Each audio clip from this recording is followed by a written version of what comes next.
और चलिए अब रुख करते हैं दोपहर के नंबर 1 डिबेट शो का। रिश्तों की डोर कभी कभी इतनी कमजोर हो जाती है कि उसमें केवल शक और आरोप बच जाते हैं। उत्तर प्रदेश के ज्योति और आलोक मौर्य के केस में भी यही कुछ नजर आता है। हर गुजरते दिन के साथ इस केस में नया खुलासा होता है और फिर आरोप प्रत्यारोप का एक दौर शुरू हो जाता है। इस मामले में आलोक मौर्य के वकील की ओर से एक बड़ा खुलासा किया गया। सन्न कर देने वाला यह खुलासा मर्डर की साजिश को लेकर है। आपको सबसे पहले एक रिपोर्ट दिखाते हैं। इस रिपोर्ट से आप अंदाजा लगा लेंगे कि ज्योति और आलोक मौर्य की लड़ाई आखिर किस हद तक पहुंच चुकी है। यह रिपोर्ट आती है।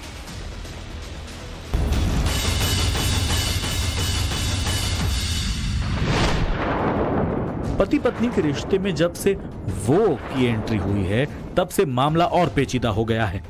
ज्योति आलोक के संबंध के बीच मनीष की एंट्री के बाद आरोप प्रत्यारोप के तमाम दौर शुरू हुए और देखते ही देखते ये मामला राष्ट्रीय मुद्दा भी बन गया।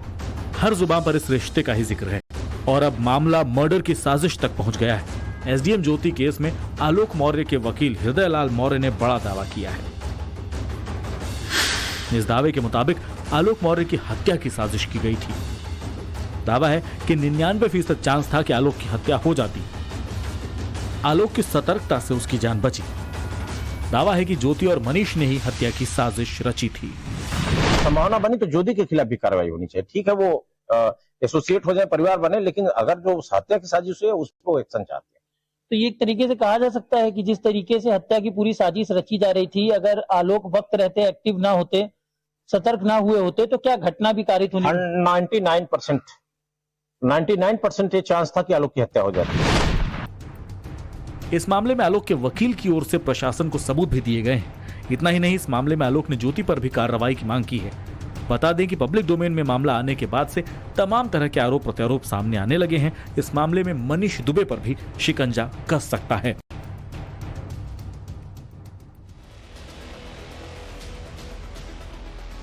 और आलोक मौर्य ने अपनी पत्नी ज्योति मौर्य के खिलाफ प्रयागराज के धूमनगंज थाने में शिकायत भी दी है, जिसमें उन्होंने आरोप लगाया कि उनकी पत्नी अपने प्रेमी मनीष दुबे के साथ मिलकर उनकी हत्या करना चाहती है। हालांकि इस पूरे मामले में अब तक एफआईआर दर्ज नहीं की गई। दोपहर का नंबर 1 डिबेट शो आज इसी मुद्दे पर है और हम आगे बढ़े उससे पहले हम अपने गेस्ट से आपका परिचय कराएं। उससे पहले आज के डिबेट के कुछ अहम सवाल हम आपके सामने रखने जा रहे हैं। सवाल सबसे बड़ा यह है कि आलोक मौर्य के वकील के दावे में दम कितना है, क्योंकि ये दावा सनसनीखेज है, ये बहुत बड़ा खुलासा है। तो आखिर इसमें सच्चाई क्या है, ये सबसे बड़ा सवाल है। सवाल नंबर 2, क्या आलोक के मर्डर की साजिश रची गई? क्योंकि वकील कह रहे हैं कि अगर आलोक सतर्कता नहीं बरतते तो 99% चांस था कि मर्डर हो गया होता। सवाल नंबर 3, क्या प्यार में खूनी बनने को तैयार थे ज्योति और मनीष? क्योंकि दोनों अधिकारी हैं, दोनों इसके कॉन्सिक्वेंसेस, इसके प्रभाव को समझते होंगे। तो क्या प्यार में वो हत्यारे बनने के लिए भी तैयार थे? और सवाल नंबर 4, मर्डर की साजिश के बाद ज्योति को क्या आलोक माफ करेंगे? अब से कुछ दिन पहले टाइम्स नाम नवभारत ने आपको दिखाया था कि कैसे आलोक इस बात के लिए तैयार थे कि वो ज्योति को माफ कर दें। लेकिन इतने बड़े खुलासे के बाद क्या आलोक मौर्य इस बात के लिए तैयार हो जाएंगे कि वो ज्योति मौर्य को माफ कर दें और अपनी लाइफ को पहले की तरह कर दें? इन तमाम सवालों पर हम बातचीत करने की कोशिश करेंगे। हमारे साथ कई सारे मेहमान जुड़ गए, उनका तारुफ आपसे करवाएं। हमारे साथ नाजिया इलाही खान जुड़ गई, जो कि सामाजिक कार्यकर्ता हैं। हमारे साथ अश्विनी दुबे जुड़ गए, जो कि सोशल एक्टिविस्ट हैं। हमारे साथ बरखा त्रेहन जुड़ गई हैं, जो कि सोशल एक्टिविस्ट हैं। मानवी तनीजा हमारे साथ जुड़ गई, जो कि मॉडल हैं और इस पूरे मामले को बहुत करीब से देख भी रही हैं। सभी मेहमानों का बहुत बहुत स्वागत है। मैं शुरुआत आप ही से करता हूँ। अश्विनी दुबे जी, ये पूरा मामला चूंकि अब कानूनी दायरे में भी फंसता हुआ नजर आ रहा है और जो वकील दावा कर रहे हैं, ये दावा बहुत सनसनीखेज है सर। इसमें वो कह रहे हैं कि 99% चांस थे कि हत्या हो जाती आलोक मौर्य की अगर वो किसी भी तरीके से सतर्कता में थोड़ी सी भी ढिलाई कर देते। तो कैसे देख रहे हैं आप इस पूरे मामले को कानूनी टर्मिनोलॉजी में? देखिए, दो बातें हैं। अगर एलिगेशन ये है कि हत्या हो जाती तो एफआईआर दर्ज करके और इन्वेस्टिगेशन को लॉजिकल एंड पर लाना ही चाहिए। नंबर 2, वो ऑडियो की वेरासिटी, ऑडियो की ऑथेंटिसिटी, ऑडियो कितना जेन्युइन है, जब दोनों के वॉइस सैंपल लिए जाएंगे, ज्योति मौर्य के और मनीष दुबे के, क्योंकि एंटायरली एलेज्ड प्राइवेट कन्वर्सेशन है, तो ये दोनों जब फॉरेंसिक एक्सपर्ट्स की ओपिनियन ली जाएगी, उनके मोबाइल फॉरेंसिक साइंस की जांच के लिए जाएंगे एग्जामिनेशन के लिए, उसके अलावा जब स्टेटमेंट के साथ उनके वॉइस सैंपल लेंगे, तो जब रिपोर्ट आएगी एक्चुअल में उन्हीं के ये रिकॉर्डिंग है, तभी इस परिस्थिति में वो दोनों इसमें दोषी पाए जा सकते हैं। लेकिन एफआईआर दर्ज करने में, चूंकि इतना सीरियस एलिगेशन, तो एफआईआर दर्ज करने में कहीं कोई परेशानी नहीं है, पहला पॉइंट। पॉइंट नंबर 2 कि किसी भी केस में दो एडल्ट्स का एक कंसेंटेड रिलेशनशिप अगर है, भले ही वो मैरिड हो, तो वो कंसेंटेड रिलेशनशिप कहीं भी किसी भी तरह से गैर कानूनी नहीं है, प्रोवाइडेड अगर किसी भी पार्टनर को, स्पाउस को उसमें प्रॉब्लम है तो वो सिविल रेमेडी है किस बात की कि जाकर के डिवोर्स ले सकते हैं। ठीक है। पॉइंट नंबर 3, ठीक है। इस बात में जब तक कि ज्योति मौर्य और मनीष दुबे विभागीय कोई काम नहीं करते, विभागीय दुराचरण के दोषी नहीं पाए जाते, तब तक उनके ऊपर विभागीय कार्यवाही में बहुत इंपॉर्टेंट आपने सब तमाम एक्सपेक्ट्स को रखा, बहुत इंपॉर्टेंट बात आपने कही। मैं एक बार फिर से आपका रुख करूं, बहुत जल्दी से मैं आशुतोष का रुख कर लेता हूं, ज्योति के गांव से हमारे साथ जुड़े हुए हैं।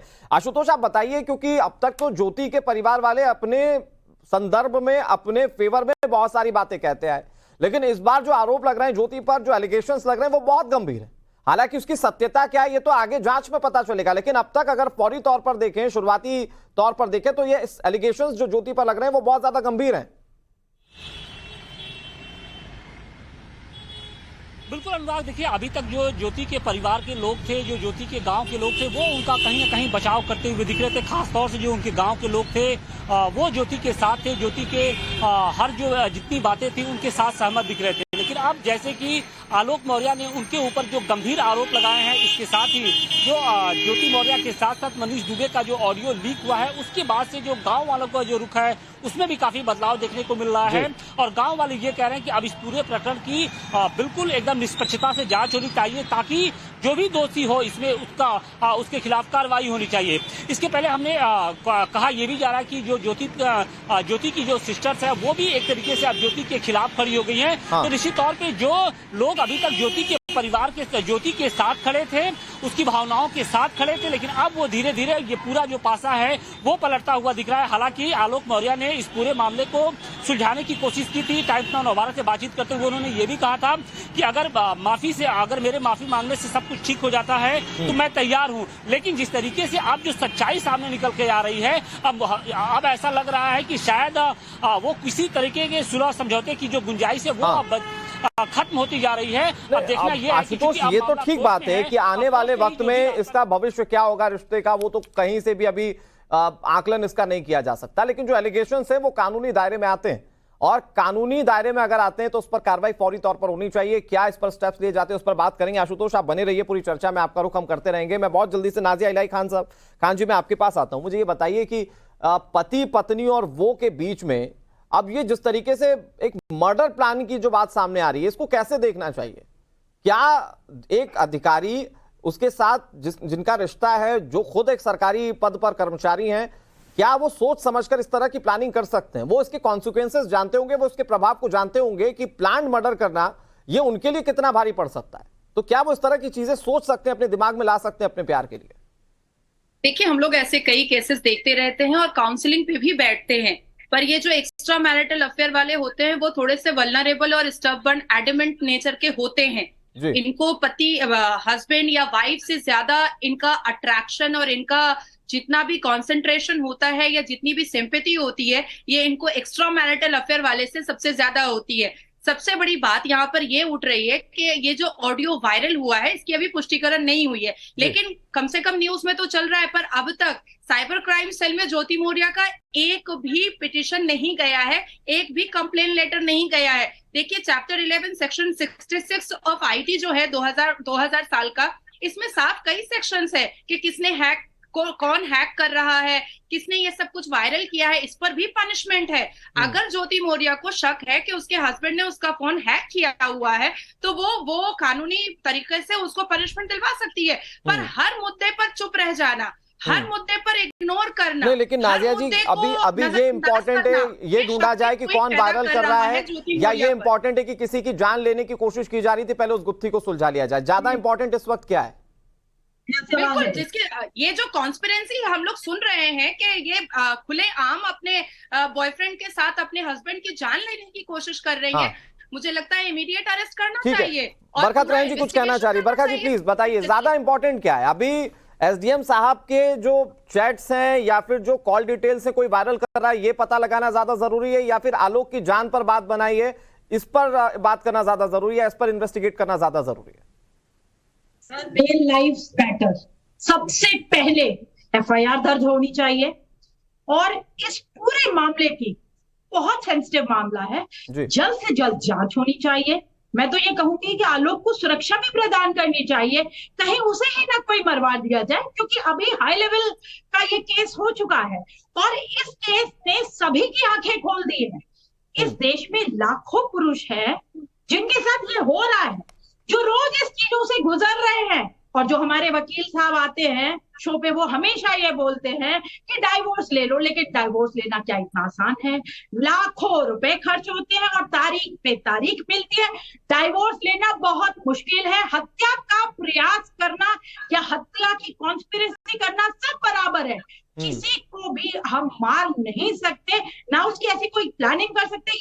ये सरासर ज्योति मौर्य की तरफ से और मनीष दुबे की तरफ से गलत कार्य किया गया है। लेकिन आपको मैं ये बता दूं कि हार के थक के सारे जो पति हैं वो घर बैठ जाते हैं, क्योंकि उन्हें कहीं सुनवाई नहीं है। तो आलोक ने इसीलिए आपके थोड़े दिन शो पे पहले दिन बोला था कि मैं सुलह करना चाहता हूं, क्योंकि वो सुलह करके सोच रहा था मामला खत्म हो जाए। लेकिन ये मामला खत्म नहीं हो रहा, ना उसके सुलह करने से, ना उसके नीचे झुकने से, ना उसके पर्दाफाश करने से। जो उसने पूरी चैट एक्सपोज की पीछे की मंशा तो जानिए। अगर उसकी कहीं सुनवाई हो रही होती तो उसे क्या जरूरत थी सब वायलेंस करने की? अभी मोहतरमा बोल रही थी कि वायरल हो गई है चीजें, तो इसके ऊपर संज्ञान। अरे वायरल ना करता तो क्या करता, मरता क्या, वो जाता कहाँ, उसकी सुनवाई कहाँ हो रही है? क्या पुरुषों के लिए कोई पटल है जहाँ वो अपनी बात? नाजिया जी, आलोक मौर्य जाता तो जाता, मैं रहा मानवी जी इसके बाद आऊंगा। नाजिया जी प्लीज। म्यूचुअल डिवोर्स क्यों नहीं कर ले रहा है वो? उसको तो म्यूचुअल डिवोर्स कर लेना चाहिए ना।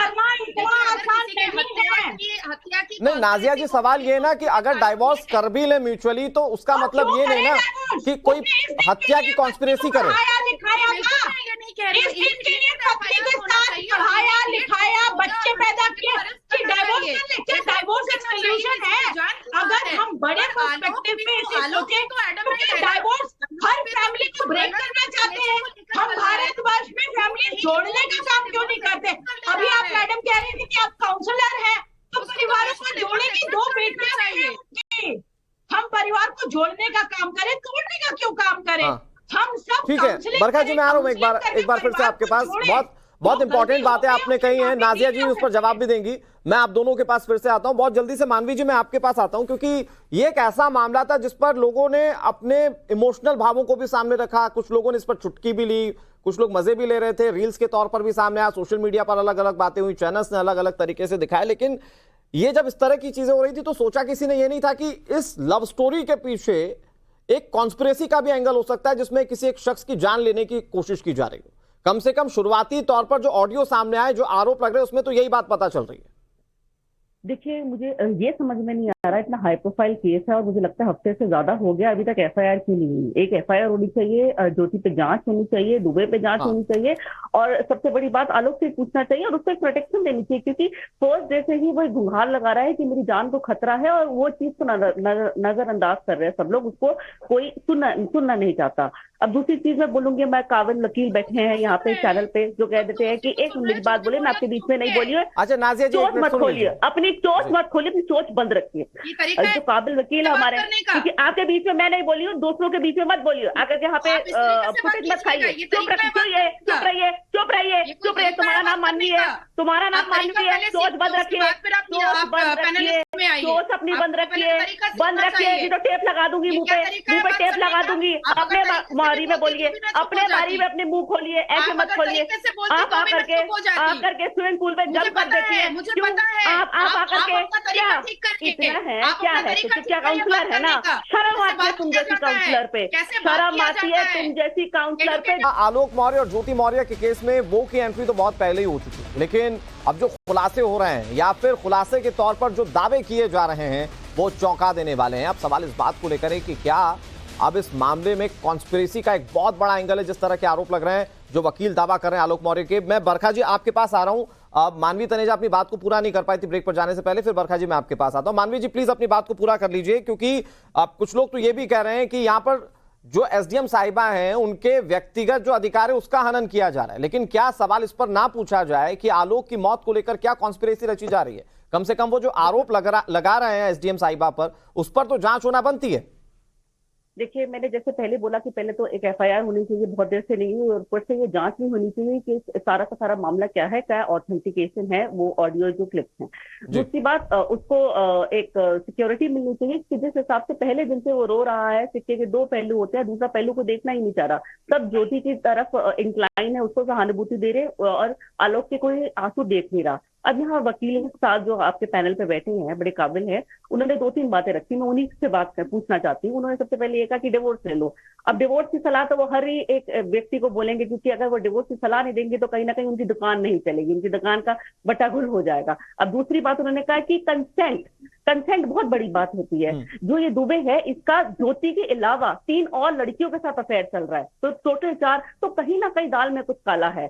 अब जो वो पद पे है, वो कहीं ना कहीं लड़कियों को फोर्स भी कर सकता है, क्योंकि अक्सर ऐसा सुना है कि अगर एक पुरुष एक ऊंचे ओहदे पे होता है, एक पद पे होता है, तो कहीं ना कहीं वो सेक्सुअल फेवर्स मांगता है अपने एम्प्लॉय से, अपने जूनियर से, अपने सबॉर्डिनेट से, और ये इस पे भी जांच पड़ताल होनी बहुत जरूरी है। मुझे ये अफेयर का मामला ही नहीं लग रहा, मुझे लग रहा है कि कहीं ना कहीं ये सेक्सुअली हैरेस कर रहा है। मैं बरखा जी इसके बाद आप ही के पास आ रहा हूं। मानवी जी, देखिए बहुत सिंपल सी बात है, हमारे साथ जो वकील बैठे हुए हैं वो बहुत सम्मानित वकील हैं, और दरअसल उन्होंने सिर्फ कानूनी एस्पेक्ट्स बताने की कोशिश की थी, तो हम उसका सम्मान करना चाहिए। दूसरी बात ये कंसेंट की बात भी तो मैं बता रही हूँ, वो सिर्फ कानूनी एस्पेक्ट्स बता रहे, जरूरी है कि 4 औरतों के साथ एक साथ अफेयर होना, वो सिर्फ कानूनी एस्पेक्ट्स बता रहे थे मानवी जी। तो यहाँ पे एक जांच, मैं आ रहा हूँ आपके पास, अश्विनी जी मैं आपके पास आऊंगा। बरखा तुरंत कुछ कहना चाह रही, बरखा जी प्लीज अपनी बात कह लीजिए। नहीं, अश्विनी जी एक बहुत सम्मानित वकील है, और अश्विनी जी ने जो अपनी राय दी वो उससे मैं बिल्कुल सहमत हूँ।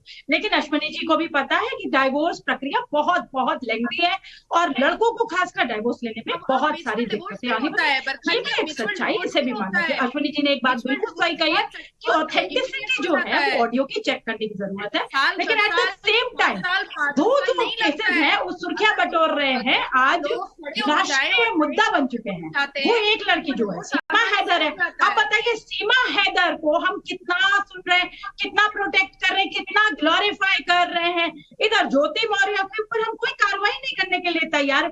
तो देश में बड़ा गलत मैसेज जाता है कि क्राइम का कोई जेंडर नहीं होता। हाँ। अगर आपने क्राइम किया है, आप किसी भी ओहदे पे हैं, तो आपको उसकी सजा मिलनी चाहिए। ये एक बहुत बड़ा केस है जिसे लोग फॉलो बिल्कुल कर रहे हैं। तो ये आप ठीक कह रही हैं, क्योंकि ये एक ऐसा केसेस था, बरखा जी आपने बहुत अच्छी बात कही, एक ऐसा केस था जिसकी चर्चा तो हर घर में हुई, और इसको लेकर लोगों ने मिसालें भी पेश करना शुरू कर दी। कई लोगों ने तो डरकर अपनी पत्नियों को बुलाना वापस शुरू कर दिया, इस तरह की बातें भी निकलकर सामने आई। तो इस पर क्लियरिफिकेशन होना बहुत जरूरी है। मैं नाजिया जी आपके पास आऊं। अश्विनी जी, अब क्योंकि हमारे साथ पैनल में कई सारे लोग बैठे हुए, वो कह रहे हैं कि इसमें एफआईआर क्यों नहीं दर्ज हो रही। अगर आप कानूनी एक्सपेक्ट्स में ये समझा पाए, क्योंकि धूमनगंज थाने में आलोक मौर्य ने शिकायत दर्ज करवाई लेकिन एफआईआर दर्ज नहीं हुई, तो क्या कोई ऐसी अड़चने भी हो सकती है कानूनी तौर पर जिसमें आलोक को अभी एफआईआर दर्ज कराने के लिए थोड़ा वेट करना पड़े, या फिर पुलिस की ओर से कोई कानूनी जो लूप होल्स है वो सामने आ रहे हैं? आलोक भाई, अनुराग भाई, जब कभी कोई कंप्लेंट पुलिस रिसीव करती है और उसमें कॉग्निजेबल ऑफेंस अगर बनता है, तो एफआईआर दर्ज करने की जिम्मेदारी पुलिस की है, और यही सेक्शन 154 सीआरपीसी का कहता है, और यही सुप्रीम कोर्ट और हाई कोर्ट की जजमेंट भी कहती है कि मोमेंट किसी कॉग्निजेबल ऑफेंस में कंप्लेंट पुलिस के पास आती है, पुलिस ड्यूटी बाउंड है एफआईआर दर्ज करने के लिए। अब फर्दर इन्वेस्टिगेशन की जो बात है इस केस में अनुराग भाई, कि क्या वो वीडियो परपोर्टेड है या वो वीडियो ऑथेंटिक है, ये सब तभी होगा जब वो जो ऑडियो है वो मोबाइल फोन्स जाएंगे फॉरेंसिक साइंस उसके लिए। अब एक सबसे बड़ा पहलू मैं बताता हूं, अगर मान लीजिए ज्योति मौर्य कहती हैं कि ये उनकी वॉइस नहीं है, तो अपना मोबाइल वहां जमा करवाएं। अगर वो मोबाइल जैसे ही जमा करवाती है, पुलिस सीज करती है, तो तमाम और भी चीजें उसमें निकल करके आएंगी। हाँ। तो देखिए, इसलिए मुझे ऐसा लगता है कि इस मामले में मोबाइल फोन देने में वो मना कर रहे होंगे, लेकिन हाँ। उसकी वॉइस कैसे ऑथेंटिकेट होगी? लेकिन मैं एक चीज को और क्लेरिफाई और अपने दर्शकों के सामने बहुत साफ तरीके से रखने की कोशिश करता हूं, फिर दूसरे मेहमानों के पास जाऊंगा। अश्विनी जी, इसमें एक बात और है, कुछ लोग कहते हैं कि एसडीएम का रसूख इतना होता है कि पुलिस प्रशासन भी काम करने से पहले 10 बार सोचता है, जिसपे बरखा तुरैन भी हामी भर रही है। तो क्या ये रसूख एक वजह हो सकती है जिसमें क्लियर कट एफआईआर दर्ज होनी चाहिए, और धूमनगंज पुलिस अब तक वो एफआईआर दर्ज नहीं कर पाई?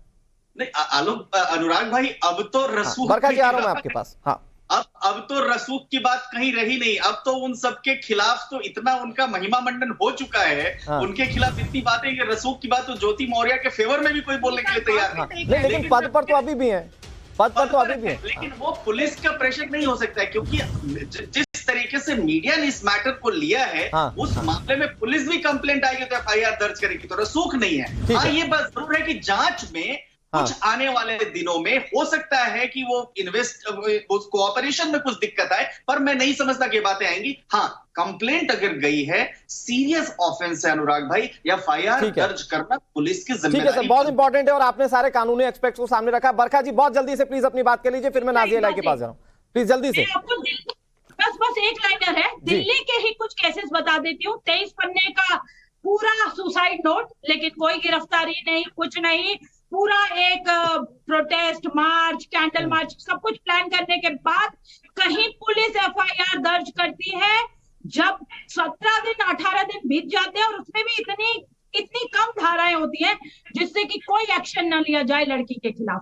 दूसरा आपको बताती हूँ, कोविड के समय अमन बैसला 6000 लोग इकट्ठे हुए थे, कोविड प्राइम टाइम पे था कोविड, और 6000 लोग इकट्ठा हुए थे। अमन बैसला मर चुका था, लड़का मर चुका था, गुर्जर समाज सारा इकट्ठा हुआ था, तब जाके एफआईआर लिखी गई। ये बहुत सीरियस इशू है, एलिगेशंस बहुत सीरियस हैं बरखा जी, और आप बात जो कह रही हैं वो भी ठीक है, लेकिन इस मामले में क्योंकि एक नजीर वाली बात भी कही नाजिया इलाही जी मैंने पहले, और क्योंकि ये एक ऐसा मामला है जिसको बहुत इंटरेस्ट के साथ देश की हर जनता देखती है, जुड़ना चाहती भी है, क्योंकि आप सभी अधिकारी बनना चाहते हैं, पढ़ लिख के कुछ अच्छा करना चाहते हैं, और पढ़े लिखे वर्ग की तरफ से अगर ये सामने आएगा तो जरूरी हो जाता है कि इस तरह के मामलों पर इन्वेस्टिगेशन भी बहुत जल्दी हो, कार्रवाई भी बहुत ऑथेंटिक हो, और जो दोषी उसे सजा भी जल्दी मिले।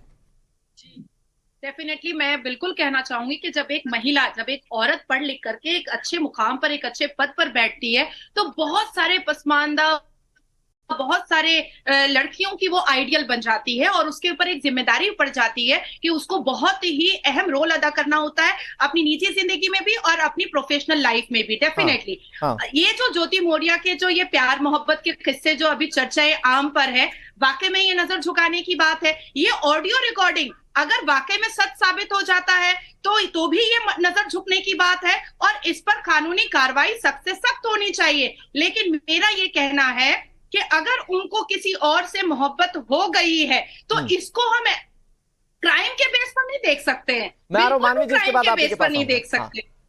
नहीं, लेकिन मुझे ऐसा लगता है नहीं, इसमें नाजिया जी इस मामले को थोड़ा सा और गंभीरता के लेवल पर ले जाने की जरूरत है। बरखा जी एक मिनट, नाजिया जी इस मामले को थोड़ा सा और गंभीरता के लेवल पर ले जाने की जरूरत है।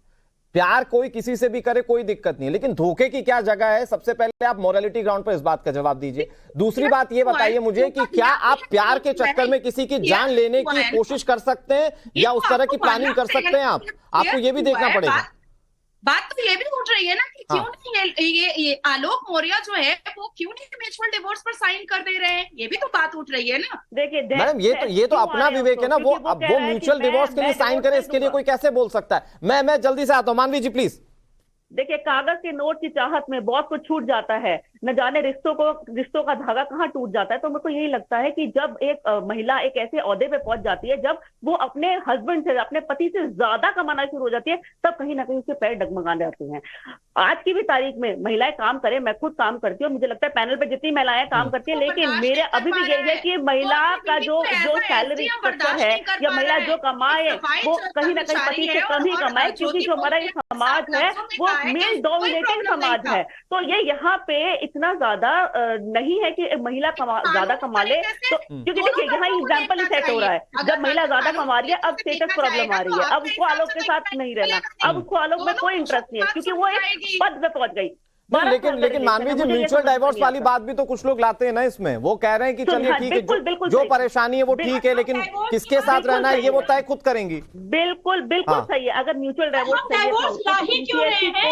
पहले डाइवोर्स पहले उसको लूटती है, पहले वो कहती है कि कर्मचारी उसके लिए कितना मुश्किल एक एक करके पहले भी नहीं पैसे देगा। देखिए पहले वो पढ़ाएगा, अब वो एलिमनी जो पैसे देगा, बच्चों के मेंटेनेंस जो पैसे देगा, तो दोनों सूत्रों में नुकसान। ठीक है मानवी जी, ओके मानवी जी, आपकी बात पहुंच गई। बरखत रहन जी, लास्ट 10 सेकंड में अगर आप मुझे बताएं कि ये मामला जिसपे पूरे देश की निगाहें टिकी हुई हैं, और शायद हर कोई चाहता है कि जो सही हो वो हो, इसमें कोई जेंडर बायसनेस नहीं होनी चाहिए, कौन अधिकारी है, कौन निचले लेवल का अधिकारी है, इस पर बात नहीं होनी चाहिए, तो क्या आपको लगता है कि बहुत निष्पक्ष तरीके से पुलिस इस पर कार्रवाई करे और जो सच है वो जल्द से जल्द सामने आए?